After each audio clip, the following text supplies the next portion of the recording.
स्वागत है डॉक्टर साहब आपका। आपकी सुंदर रचना सुनने के लिए हम बेचैन हैं। स्वागत है आपका। देखिए, मन ही सब कुछ करता है। जी। तो गीत जो आप सुन रहे हैं, सुना रहे हैं सब लोग, वो जी। भी मन से आते हैं। बिल्कुल। अब वो किस तरह से आते हैं, वो प्रोसेस क्या है, देखिए आपको एक गीत के माध्यम से मैं बताता हूँ। स्वागत। गीत भला क्या होते हैं, बस एक कहानी है। वाह। मन सुख दुख अनुबंधों की कथा सुहानी है। वाह। भीगे मन से सच्चे मन की कथा सुनानी है। बहुत सुंदर। गीत क्या होते हैं, बस एक कहानी है।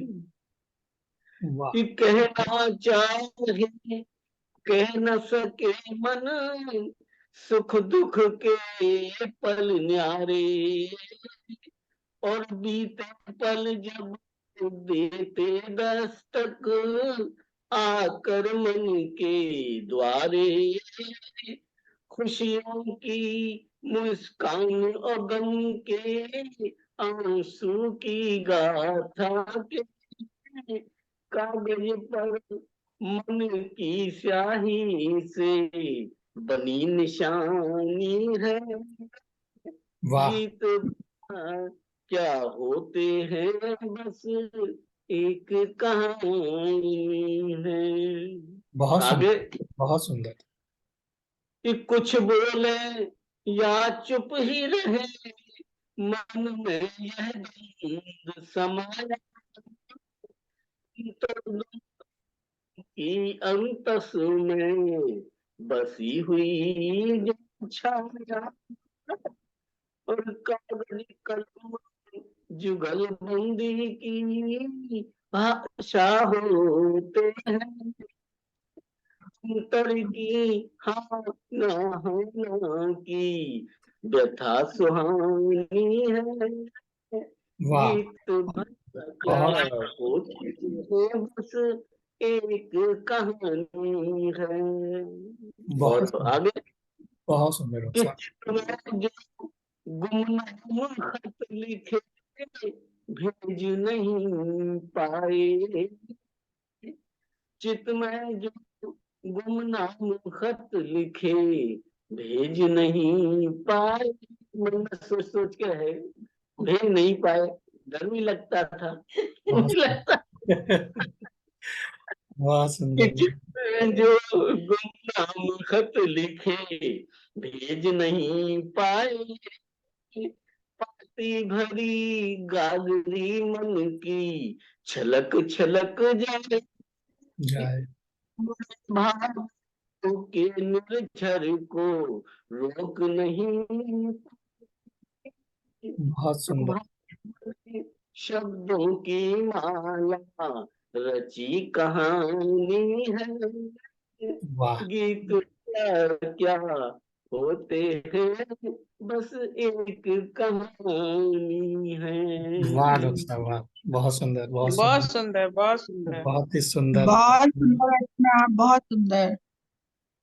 तो आपकी धन्यवाद। रचना देख करके मुझे किसी कवि की पंक्तियां याद आ गई। तो वो लिखते हैं कि मन है एक समंदर की तरह, मन है एक समंदर की तरह, और कामना की भंवर है जिसमें। तो ऐसा उन्होंने लिखा है कि मन है एक समंदर की तरह और कामना की भंवर है जिसमें। और डॉक्टर साहब की ये रचना सुनने के बाद मेरे ख्याल से अब तो कोई रह नहीं गया। उधो मन माने की बात, जी। उधो मन माने की बात, बहुत दाख सुंदर। छुआरा छाण अमरफल विष कीड़ा विषखार, और जो चकोर को उठऊं कपूर, तुम तज अंगार न अघात, उधो मन माने की बात। मन माने ये की बात। मन, बहुत ये सुंदर। मन जो है ना, वही जब आपको मन में नहीं होता है, आप कहीं और घुसे होते हैं कहीं और, तो जब आपको पास से कोई गुजर भी जाए तो पता नहीं चलेगा आपको। आप कहते हैं अन्नंत्र मनो बभु मां दर्शतम। मेरा बिल्कुल। मन तो कहीं ऐसा मैंने देखा ही नहीं, देखा ही सामने नहीं। उनको नहीं देखा। बहुत सुंदर डॉक्टर साहब, बहुत सुंदर बात आपने की। बीच बीच में आपकी आवाज ब्रेक हो रही थी, तो जिससे थोड़ा सा व्यवधान सुनने में आ रहा था। पता नहीं अच्छा, मुझे मुझे ही आ रहा था या और लोगों को भी आ रहा था, मालूम नहीं। नहीं नहीं आ रहा था, थोड़ा सा हिल भी रहा था हाँ, हो सकता है हिल भी पिक्चर रहा भी था हिल थोड़ा। रही। हाँ ये हाँ। लैपटॉप की गड़बड़ी हो। हाँ आ रहा था, मैंने देखा हाँ, था। कुछ व्यवधान था। तो अब सभी की रचनाएं लगभग हो चुकी हैं, और हाँ अब अब आपका इंतजार है। अंत में मैं आप सभी को मन की, अपने मन की बात से जोड़ता हूँ। एक छोटी सी रचना लेकर आया हूँ। और स्वागत है स्वागत। पांडे जी। जी, बहुत बहुत धन्यवाद। स्वागत है। जी, स्वागत है। आप सभी का बहुत बहुत धन्यवाद हृदय से। तो मेरी रचना कुछ इस तरह से है कि पापी मन है मेरा, तू भरोसा न कर। कि पापी मन है मेरा, पापी मन है मेरा, तू भरोसा न कर। पापी मन है मेरा, तू भरोसा न कर। मौसमों की तरह ये बदल जाएगा। पापी मन है मेरा, तू भरोसा न कर। मौसमों की तरह ये बदल जाएगा। चाहे तीरथ करो, चाहे व्रत तुम धरो, चाहे तीरथ करो, चाहे व्रत तुम धरो। रास आए न कुछ तो ये जल जाएगा। रास आए न कुछ तो ये जल जाएगा। पापी मन है मेरा, तू भरोसा न कर। पापी मन है मेरा, तू भरोसा न कर। मौसमों की तरह ये बदल जाएगा। आगे देखें कि जो ये लगता है ठोस बर्फ सा कभी, जो ये लगता है ठोस बर्फ सा कभी, भाव आने पे एक दिन पिघल जाएगा। भाव आने पे एकदम पिघल जाएगा। पापी मन है मेरा, तू भरोसा न कर। आगे देखें कि पापी मन है मेरा, तू भरोसा न कर। मौसमों की तरह ये बदल जाएगा। इसके अंदाज जग से है न्यारे सदा। इसके अंदाज जग से है न्यारे सदा।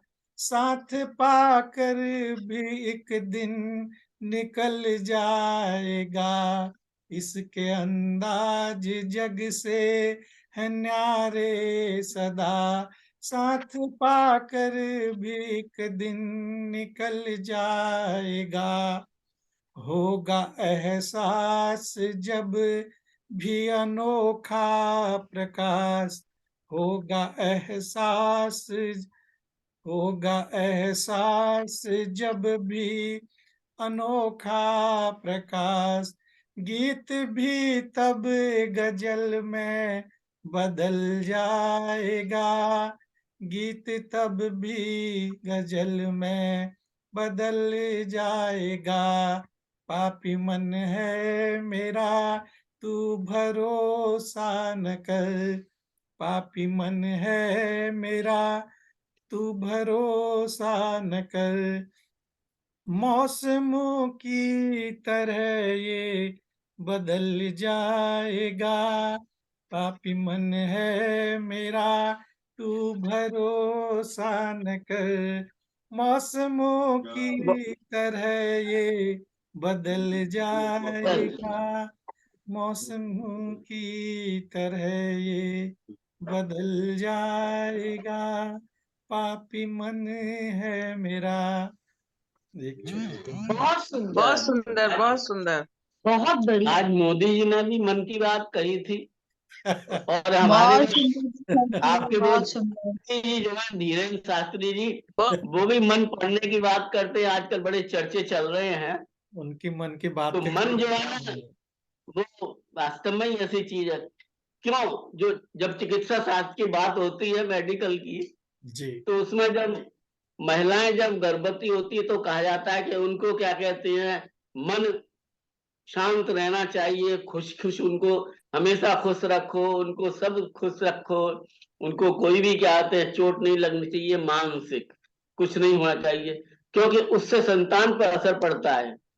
उसमें बिल्कुल वेद में कहा है कि खंजा कुब्जा आदि भवती, अगर स्त्रियों का मन उस समय पर ये रहेगा तो बामन यानी छोटा, शॉर्ट, कब्जा, कुब्जा टेढ़ा मेढ़ा, खंजा बिल्कुल मन की कमी वाला ये बिल्कुल संतान उत्पन्न होगी। तो बिल्कुल ये मन जो है ना, तो ये तो बहुत बड़ी चीज है। आज आपने बहुत शानदार बहुत जो बढ़िया। है ना वो रखा। मुझे जी आपकी चाहिए, क्या जी आपकी ये वाली रचना चाहिए, मुझे बहुत बढ़िया लगी। जी बदल जाएगा? मैं हाँ, भेज पापी दूंगा, मन है मैं मेरा, भेज दूंगा, मैं आपको भेज दूंगा। मैं इसको दूसरी तरह से ये करूंगी। ये गजल है एक्चुअली, जो मैं उतना अच्छा गा हम्म नहीं पाता हूँ, तो बहुत शानदार बहुत गजल बढ़िया है। है, हाँ शब्द भी सब कुछ बहुत बढ़िया है। जी जी आज सबकी रचनाएं वैसे बहुत एक से एक थी। सभी बात मन की जब होती है तो सब लोग मन से लिखते हैं, पढ़ते हैं, गाते हैं, बहुत बोलते सुंदर। हैं, बताते हैं। बिल्कुल सही बात है, और आप सभी ने एक से एक एक। बात कहना चाहूंगी, जी हम्म, स्वागत। हाँ, आपने बताइए। बताया इस पुरुषों के लिए कि कब स्त्रियों को खुश रखना चाहिए, पर स्त्रियों को तो पैदा होते ही शिक्षा दी जाती है कि सदैव सबको खुश रखो, खुश रखो। संपूर्ण जगत को खुश यही तो रखने की फर्क है पुरुष शिक्षा और दी स्त्री जाती है। में। स्त्री को तो शिक्षा दी जाती है, बल्कि स्त्री का तो काम है सबको खुश रखो। पुरुष इसका अपनी स्त्रियों को खुश रख ले, यही बहुत है। जो भी उसके खुश रिश्ते में रखेगा आए तो उसको दुश्मन खुश रखो, से। पति इसका को परमेश्वर मानो, इसका सबको सब स्पष्टीकरण कुछ मान लो, बस खुद इस, को कुछ ना मानो, इसका खुद खुश स्पष्टीकरण रखो खुद इस, को, ये नहीं नहीं, उसको बोला ये जाता तो है। बेसिक बात है कि किसी को भी, आदमी को भी खुद को कुछ नहीं मानना चाहिए, इस, दूसरे को ही सब कुछ मानना चाहिए। इसका खुद को स्पष्टीकरण इसका मतलब स्पष्टीकरण मैं देता हूँ इसका स्पष्टीकरण। औरत को, महिला को क्यों सबको खुश रखना चाहिए, ये आज की बात नहीं है, ये बात हमारे धार्मिक ग्रंथों में लिखी हुई है, ये बात हमारे शिव पुराण में लिखी हुई है, ये बात हमारे भागवत में लिखी हुई है। और पार्वती माँ ने शिव को प्राप्त करने के लिए कितने यत्न नहीं किए, उनके सारे यत्न बेकार हो गए। और उनको यही बात भगवान शंकर बताते रहे कि जब तक तुम्हारे मन में एक भी वृत्ति की कमी है, तब तक तुम मुझे प्राप्त नहीं कर सकती। तो उन वृत्तियों को पूर्ण करने के लिए उन्होंने अपने मन के हर दुष्प्रभाव को, बुरे भाव को जब तक हटा नहीं लिया, तब तक वो भगवान शंकर को प्राप्त नहीं कर पाई। और इसका दूसरा, स्त्री का मन क्यों ऐसा होता है, क्यों स्त्री सबका अच्छा चाहती है, क्यों सबके लिए अपना त्याग करती है, क्यों सर्वस्व निछावर करती है, यह बात माता लक्ष्मी जी से सीखिए। और माता लक्ष्मी जी इस बात का प्रत्यक्ष उदाहरण है। उन्होंने हमेशा संसार के भलाई के लिए कार्य किया, सबको सुख देने के लिए कार्य किया, अपने शरीर पर महान से महान कष्ट सहे, इतने कष्ट सहे कि संसार की भलाई के लिए उन्होंने भगवान विष्णु का भी परित्याग किया। और अगर ये बातें आप हमारी धार्मिक किताबों में पढ़ेंगे तो आपको जरूर सुनने को मिलेगी। इसलिए ये भाव का, जी, इतनी बड़ी बड़ी उपाधियों से नारी को मत ढकिए, बेचारी कुचल जाएंगी। तो क्या वो उनको नारी एक नहीं इंसान थी? ही समझ लीजिए बहुत बड़ी बात है। तो क्या एक वो- नारी को मात्र इंसान समझ वो- लीजिए। वो देखिए, उन्होंने देवी प्रेरणा स्वरूप ही ये अगर बातें की हैं। अगर आपकी आज्ञा हो तो 4 लाइनों में अब मैं नारी की एक व्यथा वर्णन करूं। स्वागत, हाँ, जरूर कीजिए। स्वागत है। स्वागत है। स्वागत। अगर मन में कुछ बात आ रही है तो मन की बात आज तो बोलनी है। हाँ बिल्कुल, आज विषय तो मन की मन बात है। चल रही है ना। जी। आज पांडे कुछ जी का टॉपिक बहुत बढ़िया था, मन बहुत हाँ, बढ़िया।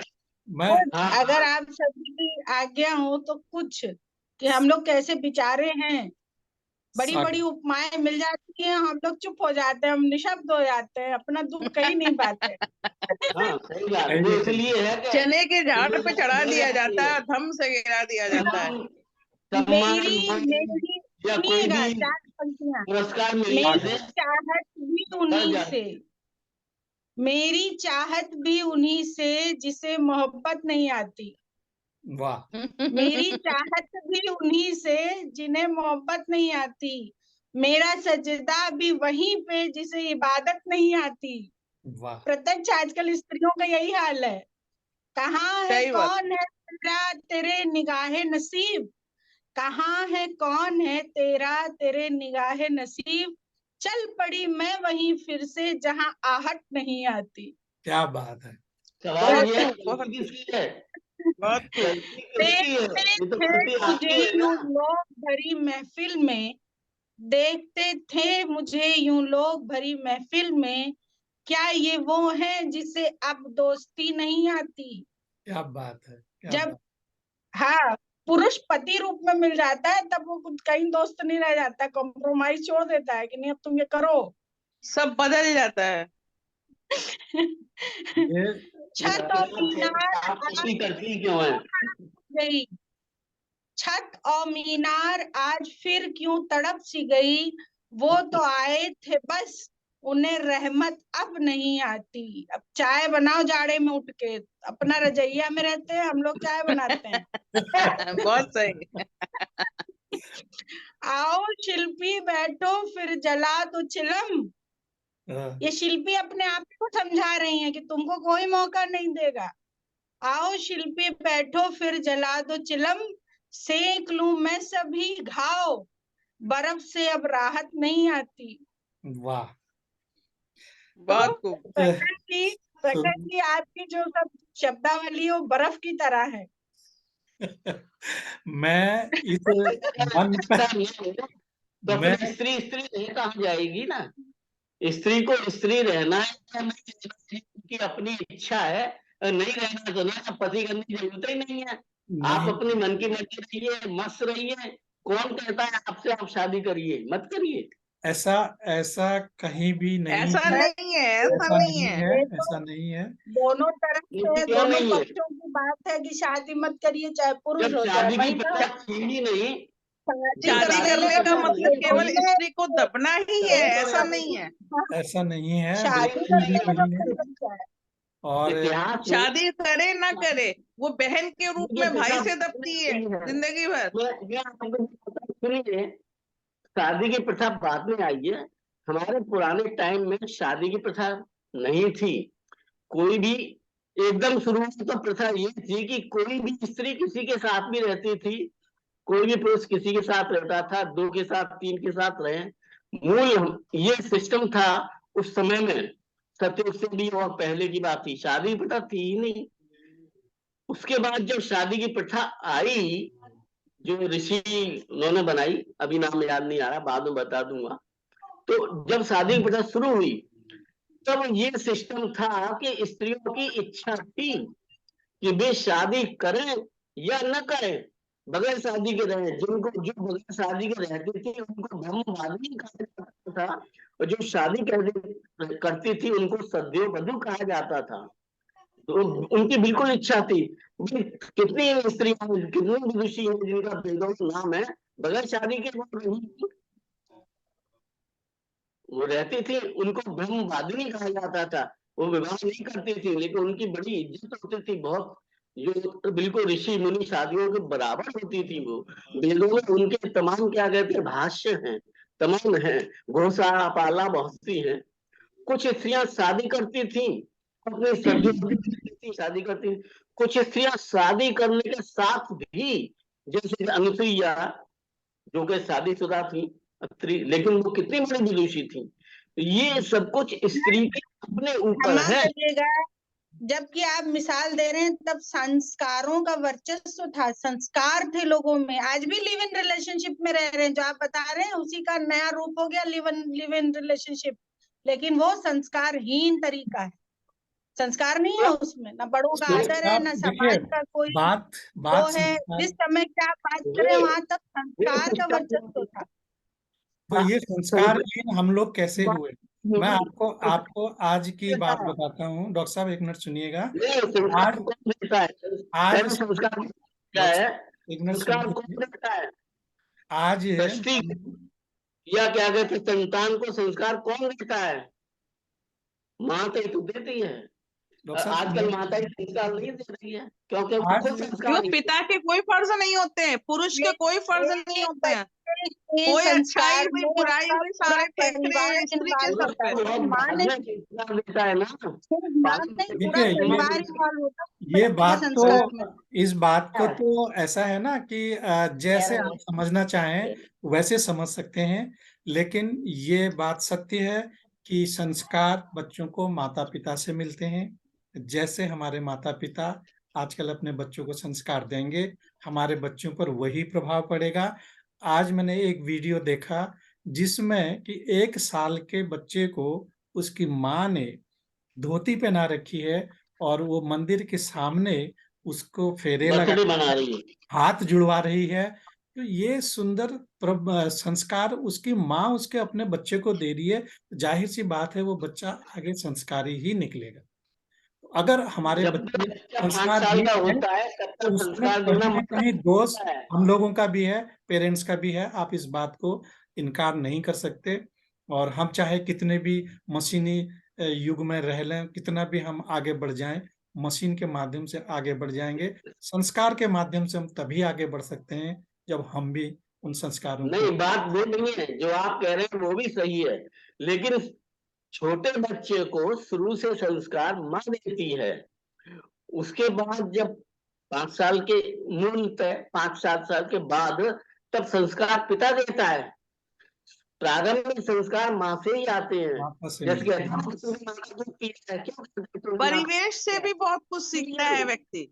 नहीं, परिवेश से बच्चे परिवेश बहुत कुछ सिखा देता है।